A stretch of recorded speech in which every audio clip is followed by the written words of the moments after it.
Quinta parte. Perfil profético del tiempo del fin según la profecía de Daniel. Continuamos en nuestra meditación sobre el escenario profético del tiempo del fin, en donde estamos sumando a las profecías ya emitidas la profecía de Daniel, donde ella va a ir completando el cierre de este gran escenario profético de los cumplimientos proféticos dados en la palabra de Dios para los tiempos finales, los cuales ya están a la puerta. Y recordamos que aunque también los mismos han tenido cumplimientos parciales, no obstante los tales también esperan un cumplimiento total y específico. Para esto siempre contamos con la guía del Espíritu Santo en la administración de esta palabra de gracia, en la cual podemos regocijarnos. Podemos expresar: Maranata, el Señor viene en breve. Y como dice en Apocalipsis capítulo 22, verso 17, y el Espíritu y la esposa dicen ven, y el que oye diga ven. Así continuamos con la presentación de la profecía de Daniel en el escenario profético del tiempo del fin, donde contemplaremos ahora la gran imagen del capítulo 2 del libro de Daniel. Para ello, vamos a considerar el perfil del ministerio y el llamamiento de Daniel. Leemos en Daniel capítulo 2, verso 1. Y en el año segundo del reinado de Nabucodonosor soñaba sueños, con los cuales su espíritu se turbó y su sueño huyó de él. El anterior evento señalado ocurrió en el 603 a.C. al rey. Fue 3 años después que Daniel fuese llevado a Babilonia y 2 años después que Nabucodonosor hubo llegado al trono de los caldeos, 605 a.C. Leemos en Jeremías capítulo 25, verso 1, donde vemos los 70 años de cautiverio, y leemos: palabra que vino a Jeremías acerca de todo el pueblo de Judá en el año cuarto de Joacim, rey de Josías, rey de Judá, el cual era el año primero de Nabucodonosor, rey de Babilonia. Como dijimos en el capítulo primero, Nabucodonosor no estaba sentado aún en el trono cuando hizo su primer sitio contra Jerusalén. En el momento de este sueño, Daniel ya se contaba entre los sabios de Babilonia, después de haber pasado un examen con éxito y recibido sus credenciales. El rey ordenó que los sabios, astrólogos, magos y caldeos sean llamados para mostrar al rey su sueño. Es decir, se les exige no solo a interpretar el sueño, sino más se les obliga a decir al rey de su sueño. Esta fue una experiencia inusual, la que un hombre tuviera un sueño tan maravilloso y particular y que lo dejé tan extraña e imborrable esa expresión en su mente, y sin embargo no pudiera recordar el sueño. En verdad, no es difícil de entender que quisiera la interpretación de todo. En verdad que los hombres sabios se encontraban en un dilema. Leemos en Daniel capítulo 2, versos 10 y 11. Los caldeos respondieron delante del rey y dijeron: no hay hombre sobre la tierra que pueda declarar el asunto del rey. Además de esto, ningún rey, príncipe ni señor preguntó cosa semejante a ningún mago, ni astrólogo, ni caldeo. Verso 11. Porque el asunto que el rey demanda es difícil, y no hay quien lo pueda declarar al rey, salvo los dioses cuya morada no es con la carne. La sabiduría de los adivinos, hechiceros, astrólogos, etc., se agrava al máximo.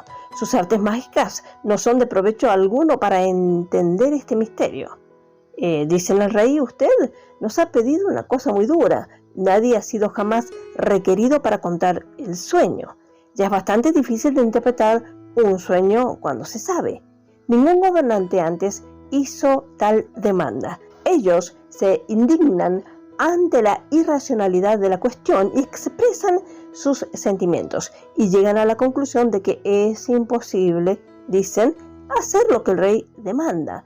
Esta situación no normal ni habitual fue para demostrar a Nabucodonosor que aunque él fue el rey puesto por Dios, Dios estaba en control de todas las cosas y eventos. Pero también vemos la actitud del rey respecto a esta situación.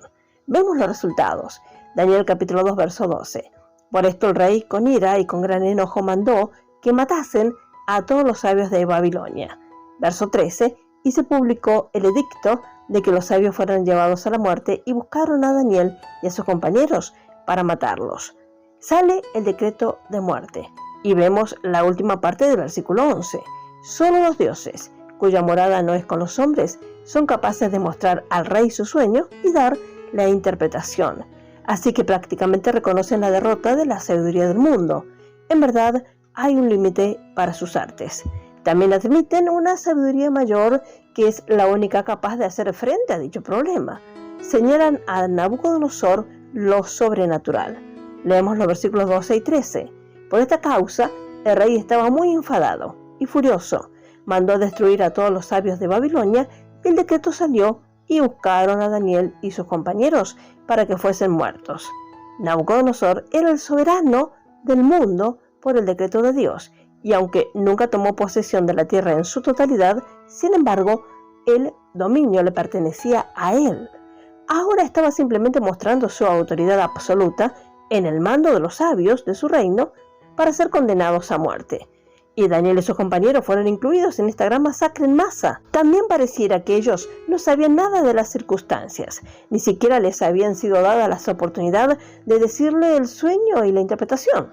Estaban en la ignorancia de su cuenta y riesgo, hasta que salieron a matarles también a ellos. Sin embargo, Dios estaba en control de todo. No solo permitió el procedimiento por parte de Nabucodonosor, sino que lo ordenó. Nabucodonosor fue un gran soberano, pero sin embargo, era solo un pequeño átomo en la mano del soberano. Dios le dio al rey ese sueño y lo que fue, pero no le recordó después y que ninguno de sus sabios podría interpretar, porque él deseaba que Daniel y sus 3 compañeros ocupasen un lugar en la corte de Babilonia que él había propuesto para ellos. Debían ser honrados por encima de todos los sabios del mundo. Daniel y sus compañeros representaban el trono celestial y la sabiduría divina que gobierna sobre el trono terrestre y la sabiduría del mundo. Y Dios estaba haciendo a Nabucodonosor reconocer este hecho. Entonces Daniel pregunta a Arioc, el capitán de la guardia de los reyes, y leemos los versículos 15 y 16. ¿Por qué es el decreto de manera precipitada del rey? Entonces Arioc lo hizo conocer a Daniel, y Daniel entró y pidió al rey que le diese tiempo y que iba a mostrar la interpretación. ¡Qué fe! ¡Qué seguridad! Arioc significa como león. Sí, qué confianza muestra Daniel, y sin embargo, no es confianza en sí mismo, sino en su Dios. Él sabía que le fue elegido de Jehová para representarlo en Babilonia. De ahí que no podía ser destruido. Tenía que haber una salida, argumentó. Pero esta seguridad no dio lugar a una apatía ni a la indiferencia. No. Entró primero al rey de la tierra y luego se fue al soberano celestial. Fue a su casa y dio a conocer a sus compañeros el asunto, y ellos oraban. Con esta sentencia de decreto de muerte, Daniel fue a su casa y dio a conocer a sus compañeros el asunto, y ellos también estaban orando. ¿Ves cómo nos enteramos de los secretos? Descubrimos los secretos al esperar en Dios. La oración abre los misterios profundos para nosotros, incluso ahora. El Dios de Daniel es nuestro Dios. Entraron a Dios. Él nunca tiene un no admisión en su puerta, sino siempre en casa. Daniel oraba a el Dios de los cielos. Esto es muy significativo. Este es su nombre en este libro de Daniel. Ya no vemos la expresión del Dios de la tierra. Él ha quitado su presencia de los hijos de Israel y ellos fueron expulsados fuera de sus tierras. De modo que se le conoce en Daniel como el Dios de los cielos. Los gentiles no eran su pueblo. Él les permite tomar el dominio y tener el control por un tiempo limitado para que puedan aprender lo poco que están equipados para gobernar por él. Porque siempre el reino más débil debe ser objeto y sujeto al más alto o fuerte. Los gentiles tendrán que reconocer que no fueron más obedientes a Dios que los judíos. Él les ha dado una oportunidad para que sepan que no son capaces de gobernar el mundo, porque el hombre que gobierna el mundo debe gobernarse primero a sí mismo. Jesucristo es el único hombre que lo hizo.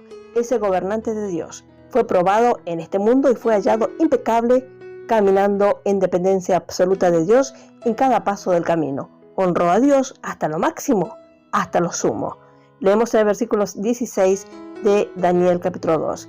Entonces el secreto fue revelado a Daniel en visión de noche, y Daniel bendijo al Dios del cielo. Observe que no solo alaba a Dios por la liberación personal que él y sus compañeros han recibido, sino que su corazón está lleno de alabanzas al Dios del cielo por la revelación maravillosa que le fue concedido a él. Está abrumado por la magnitud de las relaciones de soberanía o tratos soberanos de Dios con todas las naciones del mundo. Qué buen ejemplo para nosotros de conocer los propósitos del Señor y descansar en su pleno cumplimiento. Dios mediante continuaremos con nuestro estudio. El Señor les bendiga ricamente a cada uno. Amén y amén. Amén y amén.